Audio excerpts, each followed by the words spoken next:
രാജ്യം വികസിത ഭാരതമെന്ന ലക്ഷ്യത്തിലേക്ക് മുന്നേറുമ്പോൾ യുവജനതയ്ക്ക് സുപ്രധാന പങ്കാണ് ഇതിലുള്ളത്. ഈ യാഥാർത്ഥ്യത്തെ തിരിച്ചറിയുന്നതാണ് വികസിത ഭാരതം 2047 വോയിസ് ഓഫ് യൂത്ത് എന്ന പരിപാടി.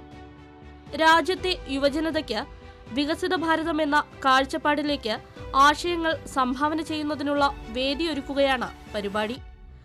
രാജ്യത്തിന്റെ ഭാവി രചിക്കാനുള്ള മഹത്തായ യജ്ഞമാണിത്. भारत युवा शक्ति से सशक्त है। एक्सपर्ट बताते हैं कि आने वाले 25-30 वर्षों तक वर्किंग एज पॉपुलेशन के मामले में भारत सबसे अग्रणी रहने वाला है। इसलिए भारत के युवाओं पर पूरी दुनिया की नजर है। युवा शक्ति एजेंट ऑफ चेंज भी है और बेनिफिशियरीज ऑफ चेंज भी है। आज जो युवा साथी कॉलेज और यूनिवर्सिटीज में हैं, उनके कैरियर को भी यही 25 साल तय करने वाले हैं। यही युवा नए परिवार बनाने वाले हैं, नया समाज बनाने वाले हैं। इसलिए ये तय करना कि विकसित भारत कैसा हो, ये हक भी सबसे अधिक हमारी युवा शक्ति को ही है. വികസിത ഭാരതം 2047 വോയിസ് ഓഫ് യൂത്ത് ഉദ്യമം പ്രധാനമന്ത്രി നരേന്ദ്രമോദിയാണ് കഴിഞ്ഞ ദിവസം തുടക്കം കുറിച്ചത്. രാജ്യത്തിന്റെ വികസന കാഴ്ചപ്പാട് രൂപപ്പെടുത്തുന്നതിൽ യുവശക്തി വഹിക്കുന്ന പ്രാധാന്യത്തെക്കുറിച്ചായിരുന്നു പ്രധാനമന്ത്രിയുടെ അഭിസംബോധനയിൽ ഉടനീളം ഊന്നൽ. വികസിത ഭാരതം എന്ന പൊതുലക്ഷ്യം കൈവരിക്കുന്നതിനായി എല്ലാ സർവകലാശാലകളിലെയും വിദ്യാർത്ഥികളുടെയും യുവാക്കളുടെയും ഊർജം വിനിയോഗിക്കേണ്ടതിന്റെ ആവശ്യകത പ്രധാനമന്ത്രി എടുത്തു പറഞ്ഞു. യുവശക്തി മാറ്റത്തിന്റെ ചാലകശക്തിയും ഗുണഭോക്താക്കളുമാണ്. അടുത്ത 25 വർഷം ഭാവി യുവജനതയ്ക്ക് ഇത് നിർണായകമാണ്. അതിനാൽ വികസിത ഇന്ത്യ എങ്ങനെയായിരിക്കണമെന്ന് തീരുമാനിക്കാൻ യുവജനതയ്ക്ക് സാധിക്കും.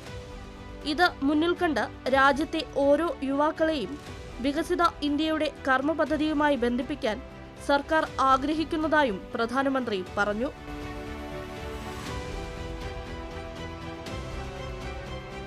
ഇതിന്റെ ഭാഗമായി വികസിത ഭാരതം 2047 വോയിസ് ഓഫ് യൂത്ത് എന്ന പ്രമേയത്തിൽ രാജ്യത്തിലുടനീളമുള്ള രാജ്ഭവനുകളിൽ ശില്പശാലകൾ സംഘടിപ്പിച്ചു. കേരള രാജ്ഭവനിൽ സംഘടിപ്പിച്ച പരിപാടിയെ ഗവർണർ ആരിഫ് മുഹമ്മദ് ഖാൻ അഭിസംബോധന ചെയ്തു. The point which I would like to emphasize is that the concept of Viksit Bharat, developed India, is not something which is new to us or alien to us. At a time when European Renaissance had not even fully taken off, and that was the time when Middle East was throbbing with intellectual activities. I am referring to 9th, 10th and 11th centuries. ഭാരതത്തിന്റെ വൈജ്ഞാനിക പാരമ്പര്യത്തിന്റെ വീണ്ടെടുപ്പിലൂടെ 2047 മുമ്പ് തന്നെ വികസിത ഭാരതം എന്ന ആശയം യാഥാർത്ഥ്യമാക്കാൻ സാധിക്കുമെന്ന് അദ്ദേഹം പറഞ്ഞു. വികസിത ഭാരതം എന്നത് നമുക്ക് അന്യമോ അപ്രാപ്യമോ ആയ ആശയമല്ല. യൂറോപ്യൻ നവോത്ഥാനം ആരംഭിക്കും മുൻപ് തന്നെ ഭാരതത്തിന്റെ വൈജ്ഞാനിക പാരമ്പര്യത്തെ ലോകം അംഗീകരിച്ചതാണ്. 9ഉം 10ഉം നൂറ്റാണ്ടിൽ ഭൗതിക ഔന്നത്യത്തിന് പേരുകേട്ട അറബ് പണ്ഡിതർ ഭാരതീയ ഗ്രന്ഥങ്ങളിൽ നിന്ന് കടം കൊണ്ടതായി രേഖപ്പെടുത്തിയിട്ടുണ്ട്. ഭാരതത്തിന്റെ വൈജ്ഞാനിക പാരമ്പര്യത്തെക്കുറിച്ച് പ്രവാചക വചനത്തിൽ പരാമർശമുണ്ട്.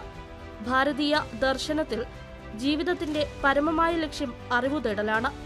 മാത്രമല്ല, ഭാരതത്തെപ്പോലെ ഒരു വിജ്ഞാന സമൂഹത്തിന് വികസനമാവാതിരിക്കാൻ സാധിക്കുകയുമില്ലെന്നും ഗവർണർ പറഞ്ഞു.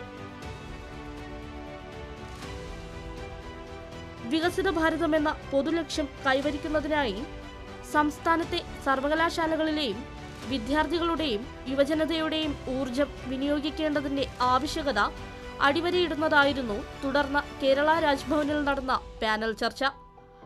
വികസിത ഭാരതം എന്ന ലക്ഷ്യം കൈവരിക്കാനുള്ള ഇന്ത്യയുടെ സാധ്യതകളും വെല്ലുവിളികളും പാനൽ ചർച്ചയിൽ വിദഗ്ധർ വിലയിരുത്തി. കേരള സർവകലാശാല vice chancellor doctor Mohan Kunnummel ചർച്ചയിൽ മുഖ്യപ്രഭാഷണം നടത്തി. You may be giving degrees, but are they skilling? And that is the unique responsibility, and that is what Prime Minister was saying. Each one of us is responsible to make these youth capable of building the nation. ജനപങ്കാളിത്തം ഉറപ്പുവരുത്തി ഓരോ മേഖലയിലും മികവ് പുലർത്തുവാൻ കഴിയുന്നവരെ വാർത്തെടുക്കണമെന്ന് അദ്ദേഹം അഭിപ്രായപ്പെട്ടു. Digital മേഖലയിൽ നാം വികസിത രാഷ്ട്രങ്ങളെക്കാൾ മുന്നിലാണെന്ന് ഡിജിറ്റൽ സർവകലാശാല വിസി ഡോക്ടർ സജി ഗോപിനാഥ് പറഞ്ഞു. If India has to be a developed country by 2047, that is Vikasit Bharat by 2047, there should be some parameters, some measurable parameters.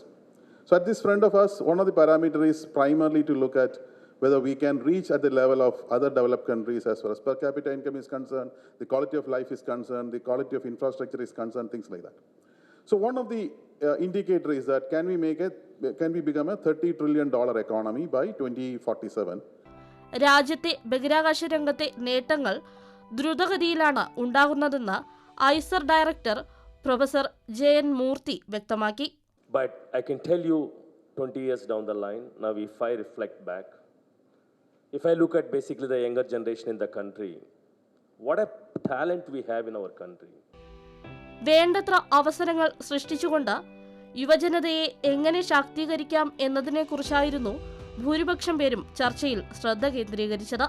യുവജനത professional മേഖലയിൽ പുതിയ കാല ആവശ്യങ്ങളും വെല്ലുവിളികളും നേരിടുന്നതിനായി നൈപുണ്യ വികസനത്തിന്റെ പ്രാധാന്യം ചർച്ചയായി. ഗവേഷണ മേഖലയ്ക്ക് നൽകേണ്ട പ്രാധാന്യത്തെക്കുറിച്ചും പരാമർശമുണ്ടായി. ഗവേഷണത്തിന് കൂടുതൽ സാമ്പത്തിക പിന്തുണ ആവശ്യമാണ്. മേഖലയുടെ വിപുലീകരണത്തിനായി വിവിധ ഏജൻസികളുമായുള്ള സഹകരണം വേണമെന്നും പാനൽ ചർച്ചയിൽ അഭിപ്രായമുയർന്നു.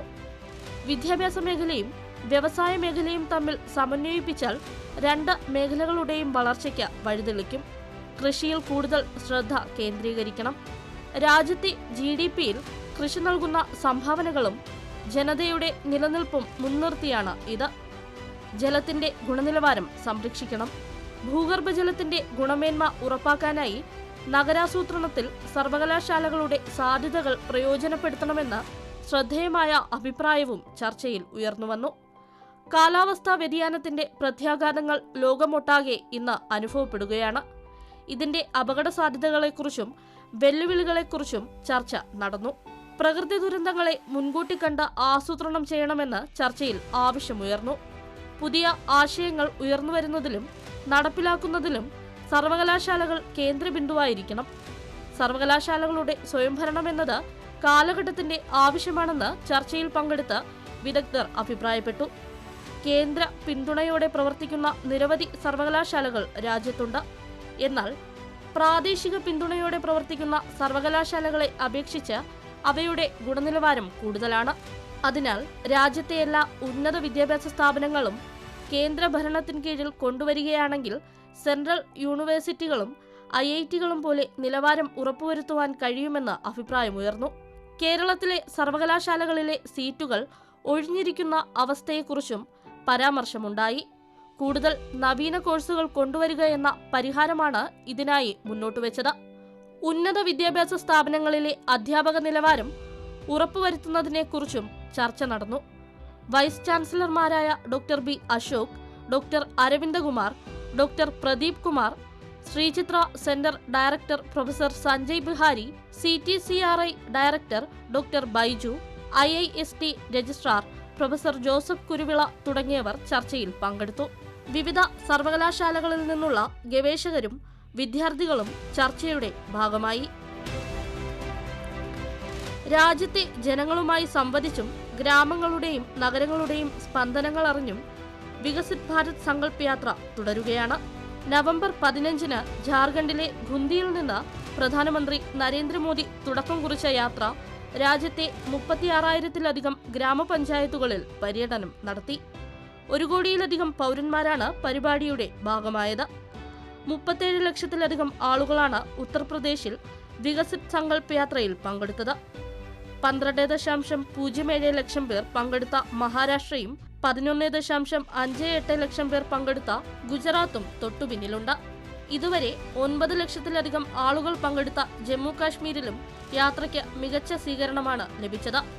ജനക്ഷേമത്തിനായി സർക്കാർ പദ്ധതികൾ ഉപയോഗപ്പെടുത്തണമെന്ന് ആഹ്വാനം ചെയ്യുന്ന IEC വാനുകൾ 2.60 ലക്ഷത്തിലേറെ ഗ്രാമപഞ്ചായത്തുകളും 3600-ലധികം നഗര തദ്ദേശ സ്വയംഭരണ സ്ഥാപനങ്ങളും സന്ദർശിക്കാനാണ് യാത്ര ലക്ഷ്യമിടുന്നത്. സ്ത്രീകൾക്കായുള്ള കേന്ദ്ര പദ്ധതികളെക്കുറിച്ച് അവബോധം നൽകുക എന്നതാണ് യാത്രയുടെ ഒരു പ്രധാന ഉദ്ദേശം. ഇതിന്റെ ഫലമായാണ് 46,000-ത്തിലധികം ഗുണഭോക്താക്കൾ PM ഉജ്ജ്വല പദ്ധതിയിൽ ചേർന്നത്. ആരോഗ്യ ക്യാമ്പുകൾക്കും വൻ സ്വീകരണമാണ് ലഭിച്ചത്. ഇതുവരെ 22 ലക്ഷം പേരാണ് ക്യാമ്പുകളിൽ പരിശോധനയ്ക്ക് എത്തിയത്. വികസിത് ഭാരത് സങ്കൽപ് യാത്രയുടെ ഭാഗമായി കർഷകർക്കായി നടത്തിയ ഡ്രോൺ പ്രദർശനം പ്രധാന ആകർഷണമായിരുന്നു.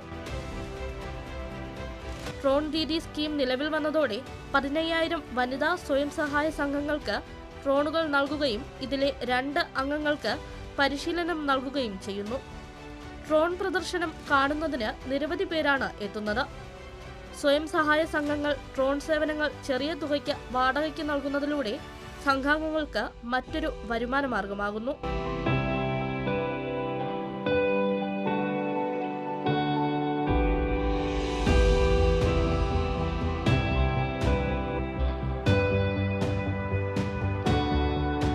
കേന്ദ്രമന്ത്രിമാരായ ഹർദീപ് സിംഗ് പുരി, BL വർമ്മ, V മുരളീധരൻ എന്നിവരുടെ സാന്നിധ്യം കേരളത്തിലെ വികസിത് സങ്കൽപ് യാത്രയ്ക്ക് ആവേശം പകരുന്നതായിരുന്നു. കേന്ദ്ര പെട്രോളിയം, പ്രകൃതിവാതക, ഭവന, നഗരകാര്യമന്ത്രി ഹർദീപ് സിംഗ് പുരി പാലക്കാട് മുണ്ടൂരും, കേന്ദ്ര സഹകരണ വടക്കുകിഴക്കൻ മേഖലാ വികസന സഹമന്ത്രി BL വർമ്മ കോഴിക്കോട് തിരുവങ്ങൂരിലും, കേന്ദ്ര വിദേശകാര്യ പാർലമെന്ററി കാര്യ സഹമന്ത്രി V മുരളീധരൻ തിരുവനന്തപുരം ബാലരാമപുരത്തുമാണ് പരിപാടികളിൽ പങ്കെടുത്തത്. വികസിത ഭാരതം ഒരു അഭിലാഷം മാത്രമല്ലെന്നും ഇന്ത്യയുടെ വ്യക്തമായ ലക്ഷ്യമാണെന്നും ആ ലക്ഷ്യത്തിന്റെ സാക്ഷാത്കാരത്തിലേക്കുള്ള പാലമാണ് വികസിത് ഭാരത് സങ്കൽപ് യാത്രയെന്നും ഹർദീപ് സിംഗ് പുരി പറഞ്ഞു. We are reaching out to the marginalized communities. ഞങ്ങൾ അരികുവൽക്കരിക്കപ്പെട്ട ജനസമൂഹത്തിലേക്കാണ് ഞങ്ങൾ എത്തുന്നത്. The underprivileged and those who have been left behind for far too long. അതുപോലെ എല്ലാ അവകാശങ്ങളും നിഷേധിക്കപ്പെട്ട സമൂഹത്തിലെ ഏറ്റവും അടിത്തട്ടുള്ള ജനതയ്ക്കായിട്ടാണ് ഇത് എത്തിച്ചേരുന്നത്. പരിപാടിയിൽ വിവിധ പദ്ധതികളുടെ ഗുണഭോക്താക്കൾ മേരി കഹാനി, മേരി സുബാനി പരിപാടിയിലൂടെ തങ്ങളുടെ അനുഭവം സദസ്സുമായി പങ്കുവച്ചു. കഴിഞ്ഞ 9 വർഷം കൊണ്ട് കേന്ദ്ര സർക്കാർ രാജ്യത്ത് നടപ്പിലാക്കിയത് സ്വാതന്ത്ര്യാനന്തരം 60 വർഷം കൊണ്ട് ഉണ്ടാക്കാൻ കഴിയാത്ത സമഗ്ര വികസനമാണെന്ന് കേന്ദ്ര സഹമന്ത്രി BL വർമ്മ പറഞ്ഞു.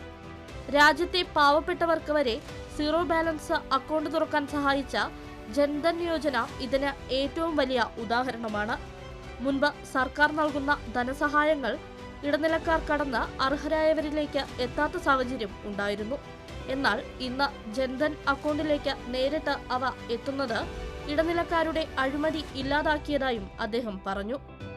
ഉജ്ജ്വല യോജന പദ്ധതി പ്രകാരം ചെമഞ്ചേരി പഞ്ചായത്തിലെ ഗുണഭോക്താക്കൾക്ക് സൗജന്യ ഗ്യാസ് കണക്ഷൻ വികസിത് ഭാരത് സങ്കൽപ് യാത്രയുടെ ഭാഗമായി നൽകി. ചെമഞ്ചേരി പഞ്ചായത്തിലെ കർഷകരെ ചടങ്ങിൽ ആദരിച്ചു. കർഷകർക്കായി കൃഷി വിജ്ഞാൻ കേന്ദ്രയുടെ നേതൃത്വത്തിൽ ബോധവൽക്കരണ ക്ലാസ് നടന്നു. വികസിത് ഭാരത് സങ്കൽപ് യാത്രയുടെ ഭാഗമായി വിവിധ സർക്കാർ വകുപ്പുകളുടെ സ്റ്റാളുകളും ഒരുക്കിയിരുന്നു.